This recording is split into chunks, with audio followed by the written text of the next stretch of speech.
Bonjour.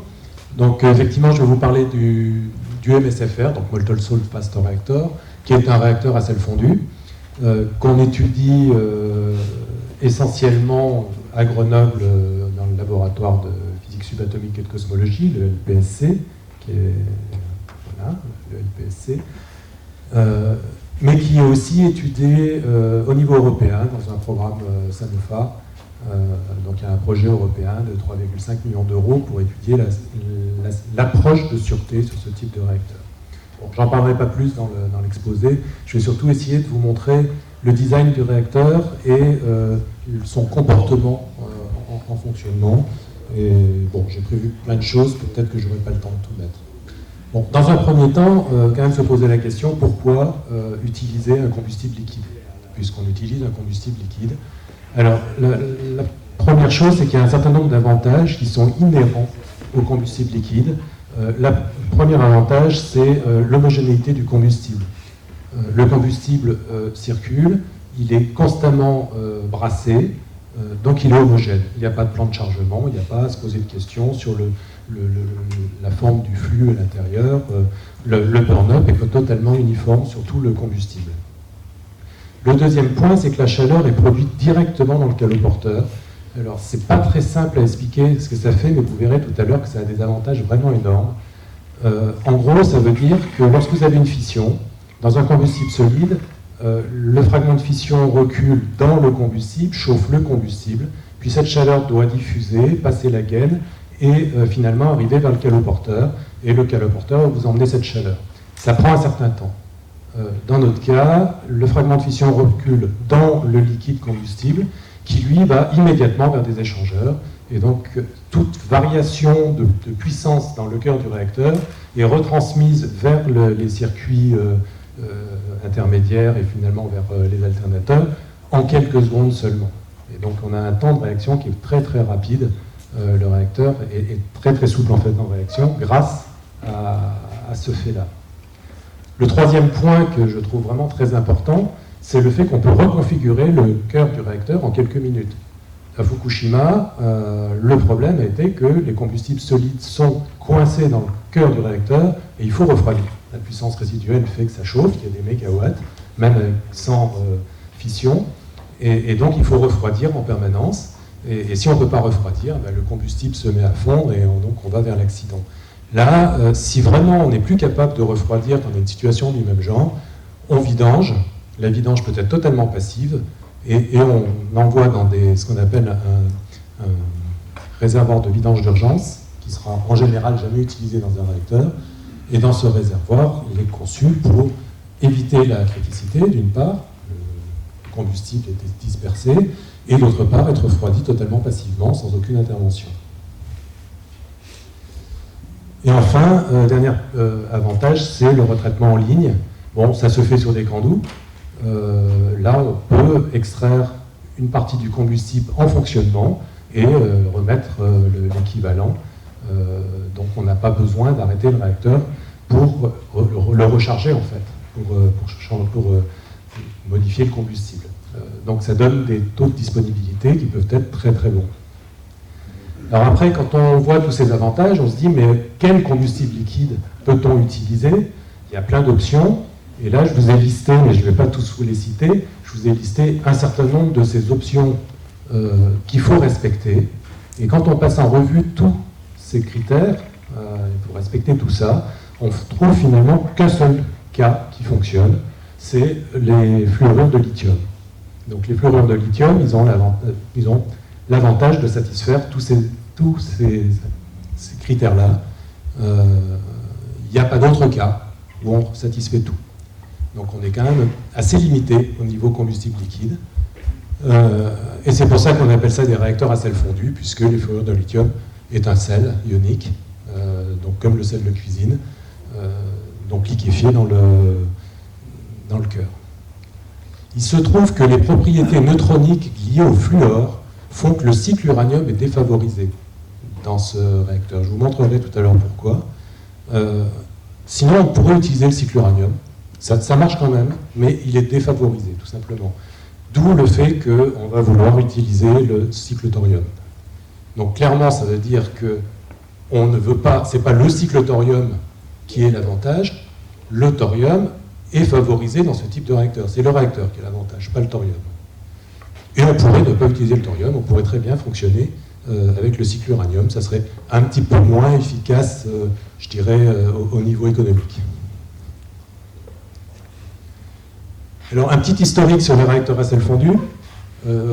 Ça a commencé à Oak Ridge pour faire un avion nucléaire qui pouvait voler pendant des mois.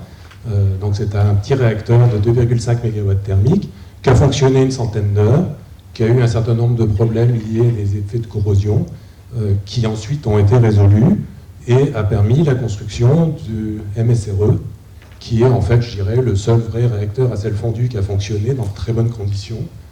Donc vous en avez une image ici, le cœur est là. Il a fonctionné à l'uranium enrichi, il a fonctionné au plutonium, il a fonctionné avec de l'uranium 233. Il n'y a jamais eu de matière fertile à l'intérieur, ni l'uranium 238, enfin, dans l'uranium enrichi, il y en avait un peu, ni thorium, il n'y a jamais eu de thorium. Donc il n'y a jamais eu de réacteur à sel fondu qui a fonctionné au thorium. Ensuite, il y a eu une étude, le MSBR, qui a beaucoup occupé Oak Ridge pendant un certain nombre d'années, puis beaucoup de gens dans pas mal de pays, y compris en France. Il y a énormément de documentation qui vient de EDF et du CEA, qui ont fait un énorme travail en essayant de concevoir ce réacteur, donc de 2500 MW thermique, dont le but était de faire une forte surgénération. Et effectivement, on peut vraiment avoir une forte surgénération avec ce genre de réacteur, que je ne vais pas décrire là. Le projet, le RNL, a été arrêté en 1976. Les études EDF-CEA, c'est les années 80. Et puis, bon, beaucoup de... Enfin, là, j'ai mis 90-2000, parce qu'après, EDF a continué à travailler avec nous pendant les années 2000, début des années 2000. Nous, on a commencé dans le début des années 2000. La Russie s'est toujours intéressée à ce concept. Les USA continuent à s'y intéresser actuellement. Enfin bon, et puis, en ce moment, c'est en train de beaucoup repartir. Et puis, donc, le MSBR est un des 6 concepts, vous avez vu ce matin, qui a été retenu par le Forum international de génération 4. Alors maintenant, notre intervention, nous, on s'est commencé à travailler sur ce sujet, moi c'est en 98, et donc la première chose qu'on a faite, ça a été de réévaluer on a d'abord travaillé sur un concept de Charlie Bauman, de réacteur en fait sous critique, qui avait pour rôle de faire de l'incinération, mais qui était à sel fondu.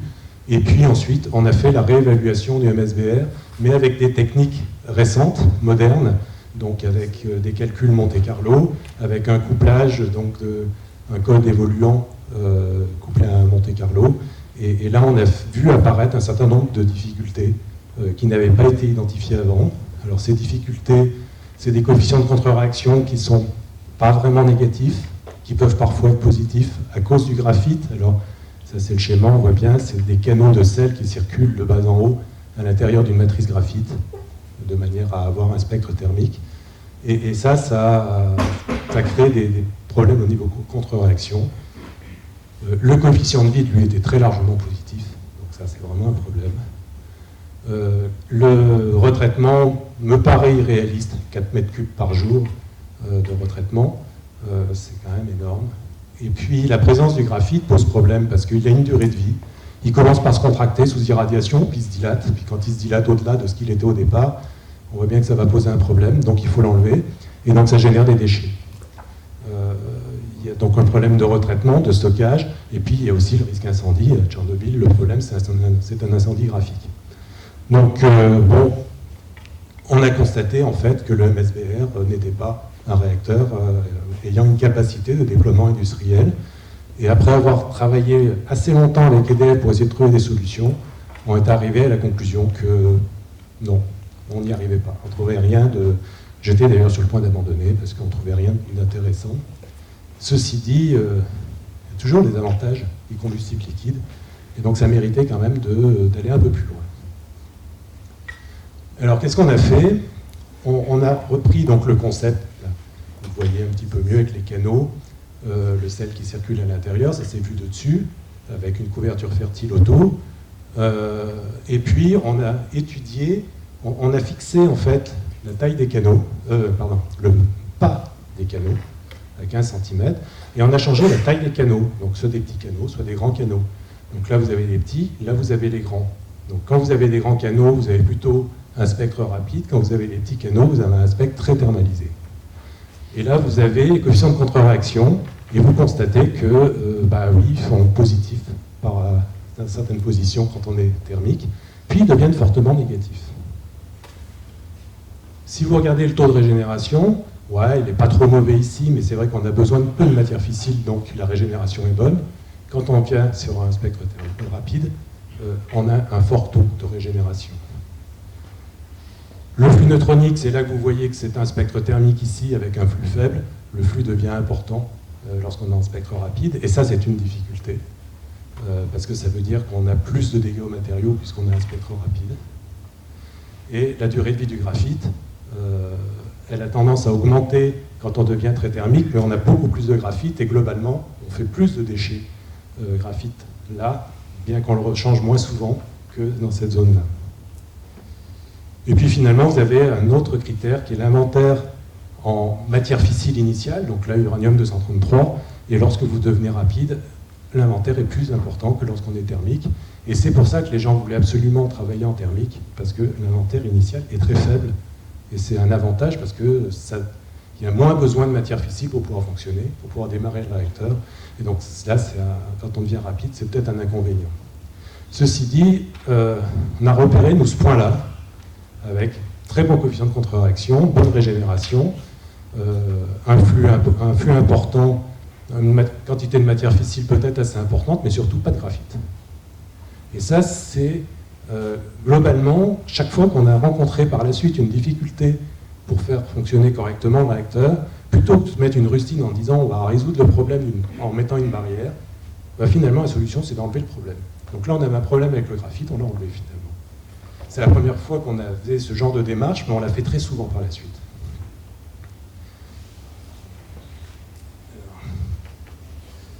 Donc du coup, ça c'est le MSFR, donc c'est un réacteur régénérateur à spectre rapide. Ce réacteur, cette étude c'est 2006.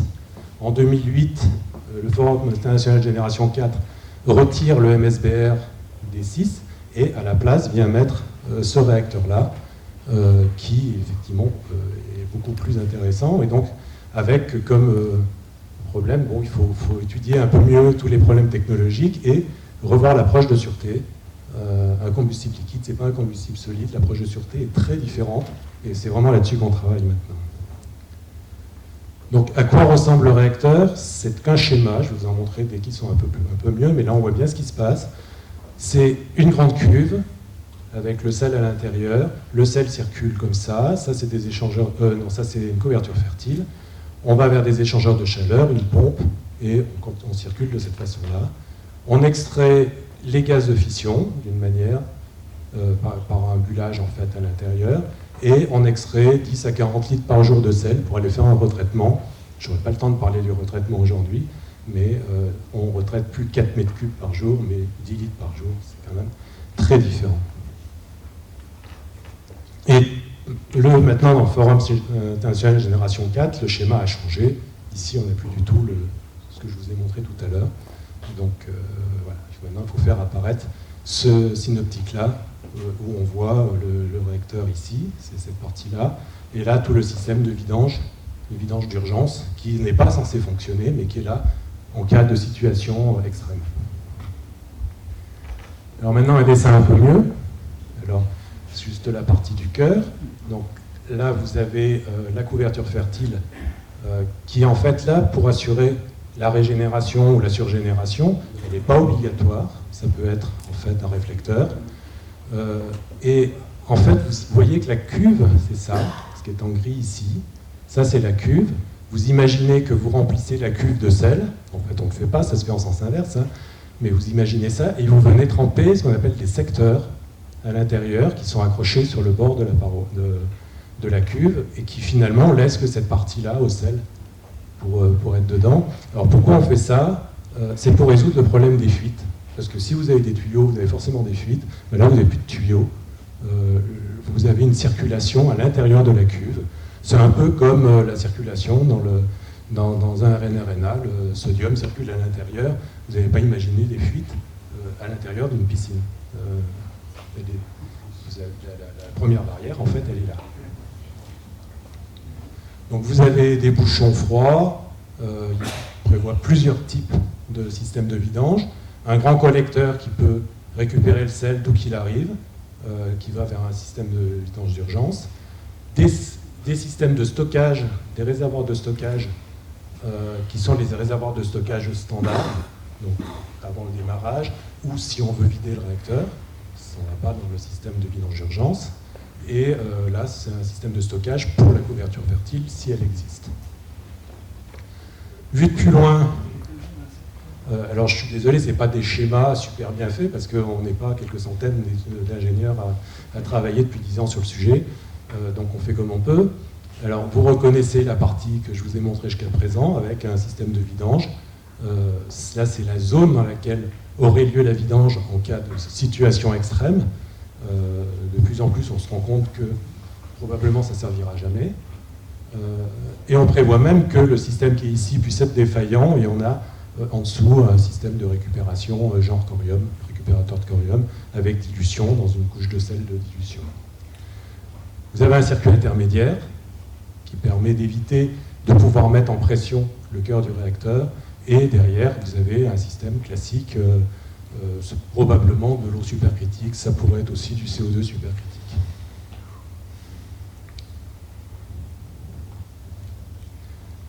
Un autre schéma avec le système de vidange.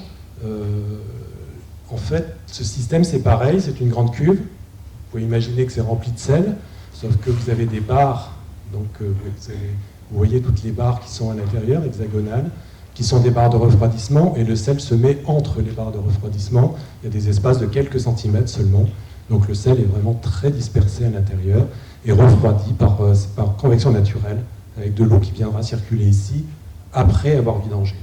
Il n'y a pas d'eau tant que ce n'est pas vidangé. Alors globalement, le sel qu'on utilise,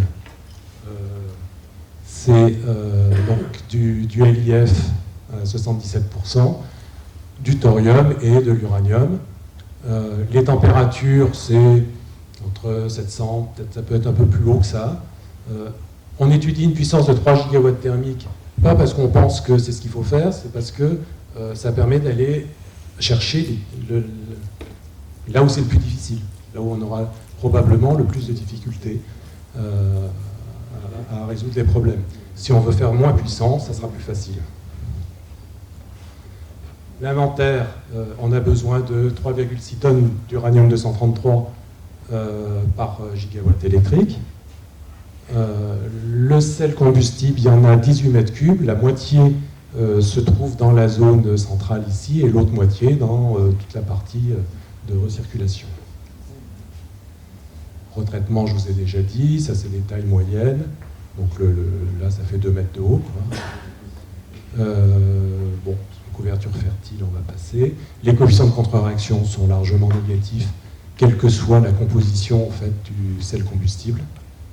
En fait, c'est lié à la dilatation du sel, le fait que le sel se dilate et qu'une partie du sel qui est à l'intérieur va passer dans cette zone-là, qui est le niveau libre. Vous avez un niveau libre à cet endroit-là. Et donc, lorsque le sel passe ici, il est plus sous flux neutronique. Et donc, les noyaux qui sont là ne sont plus utilisés pour la réactivité. Et donc, ça fait baisser la réactivité. Bon, ça, c'est la régénération. OK. Alors, les spectres neutroniques, ça, vous avez un spectre REP, vous avez l'énergie des neutrons, le flux. Dans le cas d'un RNR, vous connaissez le sodium qui fait ce petit trou ici, vous avez un spectre comme ça, et nous on a ce spectre-là, et ce gros trou-là est lié au fluor. Le fluor fait qu'on n'a pas les neutrons de très haute énergie. Ils sont renvoyés ici, c'est de la diffusion inélastique, et comme on ne les a pas, c'est pour ça que le cycle PU est défavorisé dans ce réacteur-là. Donc, moins de neutrons rapides, ça veut dire aussi moins de dégâts aux matériaux. Et vous avez remarqué qu'on n'a aucun matériau directement dans le cœur. Donc ça veut dire que c'est seulement les parties extérieures qui sont irradiées et moins irradiées que dans un réacteur neutron rapide. Alors maintenant, le combustible, il évolue au cours du temps. Si on démarre directement l'uranium-233, et on voit qu'on a quand même à l'intérieur du plutonium, du neptunium, un peu d'américium-curium, en quantité très faible. Mais notez le temps, il faut, comme c'est un spectre rapide, il faut très longtemps pour atteindre l'équilibre. Un spectre thermique, ça va beaucoup plus vite.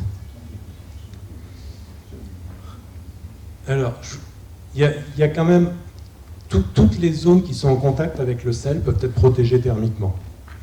Il y a plusieurs façons de faire ça, on n'a pas encore choisi, mais tout peut être protégé thermiquement, sauf les échangeurs de chaleur, évidemment. Et donc, dans les échangeurs de chaleur, on a un profil de température qui ressemble un peu à ça, donc le sel combustible, le sel intermédiaire qui ne sera pas du FLiNac, mais bon, c'est pas grave, et puis une plaque ou quelque chose qui est entre les deux. Et là, vous avez des températures limites auxquelles il faut faire attention, et c'est en fait la vraie difficulté, elle est là. Vous pouvez pas, cette température-là, vous ne pouvez pas la monter trop haute parce que vous allez avoir des problèmes de corrosion sur le matériau qui est là, au-delà d'une certaine température. Là, c'est l'œil, il est fait pour fonctionner à 700 degrés. Enfin, il est validé pour 700 degrés, donc on est limité. Par contre, ici, on ne peut pas descendre trop bas, sinon on risque d'avoir des solidifications ou des précipitations. Et puis ici, vous avez une température basse. Il faut que le sel intermédiaire il soit liquide. Donc, quand vous êtes coincé entre tout ça, c'est ça qui va dimensionner l'échangeur de chaleur, et c'est vraiment une difficulté pour l'échangeur de chaleur. Alors, comment on pilote le réacteur? Alors là, je vous montre quelque chose d'un peu simpliste, mais on s'aperçoit, depuis qu'on fait des calculs beaucoup mieux, que ça marche, que c'est bien comme ça que ça marche. Vous avez le réacteur qui fonctionne à une certaine température. Donc vous avez une certaine température, une certaine réactivité qui est forcément zéro. C'est la seule chose dont on est sûr dans un réacteur critique, c'est que sa réactivité est à zéro. Et puis vous avez une certaine puissance. Et puis à un moment donné, vous demandez un petit peu de puissance supplémentaire au réacteur. Tout simplement, vous faites tourner un peu plus vite le circuit intermédiaire, vous tirez un peu plus. À ce moment-là, ça vous fait baisser la température du sel dans le cœur. Si la température du sel baisse, la réactivité augmente. Sa réactivité augmente, ça augmente la puissance. Et à ce moment-là, ça fait revenir la température à sa valeur initiale. La réactivité revient à sa valeur initiale et la puissance est au-dessus. Donc le pilotage se fait tout simplement par l'extérieur. Et il n'y a pas de barre de commande, il n'y a rien à l'intérieur du cœur du réacteur pour ce pilotage. Donc c'est le débit du flux intermédiaire. Voilà, c'est ça. D'accord. En gros. On peut faire évidemment en sens inverse. Et donc il n'y a pas de barre de contrôle, de barre d'arrêt d'urgence, quelque chose comme ça. Il n'y a rien du tout à mettre dans le cœur du réacteur. Alors je vous montre par exemple ici un suivi de charge. Alors cette fois-ci c'est fait avec un code couplage neutronique thermohydraulique. Là c'était d'Asinetic point. Couplage neutronique thermohydraulique en 3D avec du Monte Carlo pour la partie neutronique et un code de dynamique des fluides en thermohydraulique. Un couplage fort, c'est-à-dire qu'à chaque pas de temps, les deux sont pris en compte. Et donc on fait une variation de 1 gigawatt à 3 gigawatts en 10 secondes. C'est extrêmement rapide. Qu'est-ce qui se passe? Vous avez la réactivité qui subit une petite montée. Alors au passage, vous voyez que la réactivité, le dollar est très faible, 125, un petit peu moins. Donc vous avez une petite excursion de réactivité, mais qui n'est pas très forte. La puissance demandée, en fait, c'est la courbe bleue. La puissance rendue, c'est la courbe rouge. Vous voyez que ça se confond. Les températures varient très très peu à l'intérieur. C'est température min, température max, température moyenne. Les températures varient très très peu. Voilà, on a un système qui permet de faire un suivi de charge très précis, très rapide. Voilà. Alors, il est clair que le système de conversion qui est derrière ne peut pas suivre à cette vitesse-là. Donc ce n'est pas le réacteur qui va limiter les capacités de suivi de charge. Non, je vous montre une insertion de... Parfait. Je vous montre une insertion de réactivité. Alors 1000 ppm, on ne les a pas dans le réacteur. On ne sait pas où on les trouverait. Mais ça ne fait rien, on regarde quand même ce qui se passerait. Donc vous injectez en 1 seconde 1000 ppm dans le réacteur. Vous voyez ce qui se passe. Vous avez une augmentation... Je vais mettre le texte. Vous avez une augmentation de la réactivité, mais on n'atteint pas la réactivité prompte. Et les contre-réactions font leur effet et arrêtent cette augmentation. Là, c'est la puissance qui est montée et qui va rechuter rapidement. Attention, on est à 1 seconde là. Et puis, ça, c'est la température. On a effectivement une montée en température et c'est normal. Si vous rajoutez de la réactivité, le réacteur doit monter en température pour revenir vers une réactivité nulle. En fait, il va toujours vouloir être sur une réactivité nulle. Il va choisir sa température pour y être. Donc, bon, c'est pas une température de fonctionnement normale.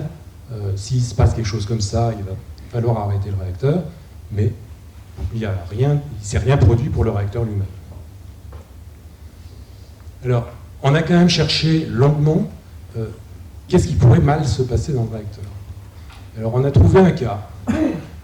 On suppose qu'on a 1 kW dans le sel combustible, c'est-à-dire qu'on a un sel neuf, il n'y a pas de fission spontanée ou très peu, et on n'a qu'un seul kilowatt. C'est vraiment très très faible. À cette puissance-là, les contre-réactions ne sont pas effectives, elles ne vont pas fonctionner. Et puis brutalement, on demande 3 gigawatts. C'est-à-dire que le circuit intermédiaire se met en marche brutalement, et on veut 3 gigawatts d'un seul coup. Un accident, je ne sais pas comment on arrivera à le faire, mais bon.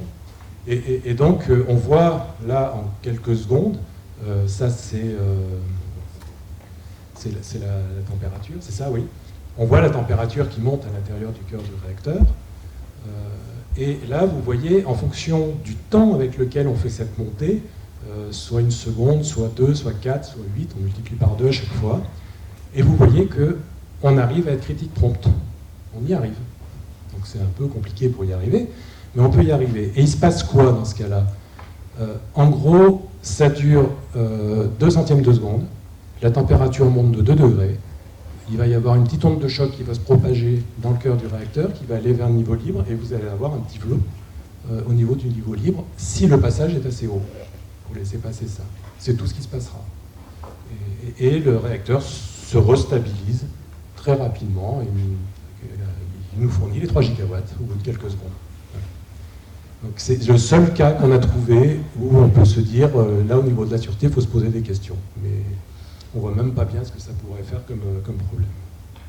Donc je dis, les contre-réactions agissent dès le début du transitoire et en fait, il se passe rien.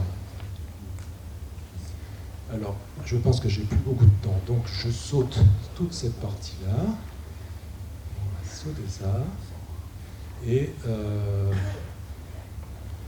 il y a un problème avec la disponibilité. Je vais peut-être prendre 3 minutes, ça va ? Il y a un problème avec la disponibilité de la matière fissile. On n'a pas d'uranium-233. Donc il faut trouver une solution. On a un gros avantage, c'est qu'on peut fonctionner avec n'importe quel mélange de fissiles. Les contre-réactions sont toujours bonnes, il n'y a aucune difficulté qui apparaît. Et donc vous pouvez démarrer avec de l'uranium enrichi, avec du plutonium, y compris les actinides mineurs qui viennent des REP, ou avec de l'uranium-233, ou avec un mélange de tout ça. Alors, ça je passe. Qu'est-ce qui se passe au niveau de l'inventaire à l'intérieur du réacteur? Voilà, donc en pointillé, c'est ce que je vous ai montré tout à l'heure, et en même temps, Bernard Boulis vous disait que le réacteur finit toujours par arriver à la même composition. Vous voyez qu'il tend vers la même composition au bout d'un certain temps, 200 ans. Le 200 ans, c'est pas parce qu'on veut faire fonctionner le réacteur 200 ans, c'est parce qu'il faut 200 ans pour arriver à la situation d'équilibre. Et vous voyez donc que tout évolue à l'intérieur, et on a une difficulté, c'est qu'au départ, on a peut-être trop de plutonium vis-à-vis de sa solubilité dans le sel. Donc ce démarrage, on n'est pas sûr qu'il est faisable. Donc je passe aussi celui-là, et je monte directement à un autre démarrage possible. Cette fois-ci, vous avez un mélange d'uranium enrichi à 13% et de transuranien avec les actinides mineurs. Et là, vous avez le plutonium qui démarre. Et alors, le gros avantage, c'est que l'évolution de la composition est beaucoup plus lente au départ, ce qui fait que le retraitement qui est derrière est beaucoup moins sollicité au niveau de ces évolutions, du réglage de retraitement. Et évidemment, on est largement en dessous de la limite de solubilité, et ça, c'est le démarrage qu'on a retenu pour l'instant. Le premier démarrage, évidemment, quand on a de l'uranium-233, on pourra faire autrement. Je suis obligé de ne pas parler de ça, et c'est dommage. Et puis ça non plus. Hop. Et donc j'arrive à la conclusion. Je dirais qu'en conclusion, on a un concept qui satisfait l'ensemble des critères de génération 4. Donc économie des ressources, sûreté accrue, minimisation de la production de déchets, puisqu'on recycle tous les actinides, y compris d'ailleurs les actinides des réacteurs actuels, y compris les actinides mineurs, si on ne les met pas dans les verres, ça serait bien. S'ils sont dans les verres, on ne voit pas bien comment on va les gérer. Et puis, ce que je ne vous ai pas montré, c'est qu'on a aussi prévu la possibilité de réduire l'inventaire final. C'est-à-dire qu'à un jour ou l'autre, on ne va pas fonctionner 10 000 ans avec ça, mais je ne sais pas, dans 300 ans, comment on produira notre énergie. On aura démarré une filière, et bien cette filière, un jour, on va l'arrêter pour faire autre chose. Et qu'est-ce qu'on fait des inventaires qui sont dans les cœurs des réacteurs? On va les réduire. On va trouver une solution pour les réduire. On fait un facteur 10 sur ces inventaires en 60 ans. Au passage, on peut aussi faire la même chose avec les inventaires des RNRNA, s'il y en a qui ont été développés. On peut les incinérer aussi dans ce type de réacteur de la même façon, avec un facteur 10 en 60 ans. On a une bonne résistance à la prolifération, une compétitivité économique compense cette bonne, mais évidemment, on ne peut pas chiffrer le coût de ce type de réacteur. On a une unité de retraitement dont je ne vous ai pas parlé, dont on pense que ça pourrait marcher. Et puis, ce qui est très intéressant, c'est que chaque fois qu'on a rencontré une difficulté, on a toujours trouvé une solution, parce que le réacteur est très souple, en fait, on peut changer plein de choses. Et comme on n'est qu'au début du design, on a le choix encore de changer plein de choses. Et à chaque fois, on a trouvé non seulement des solutions, mais ça pouvait résoudre généralement plusieurs problèmes à la fois. Et donc, on n'est certainement pas au bout de l'itération de ce genre de choses. Voilà, et puis je vous laisse méditer les 3 phrases qui sont là.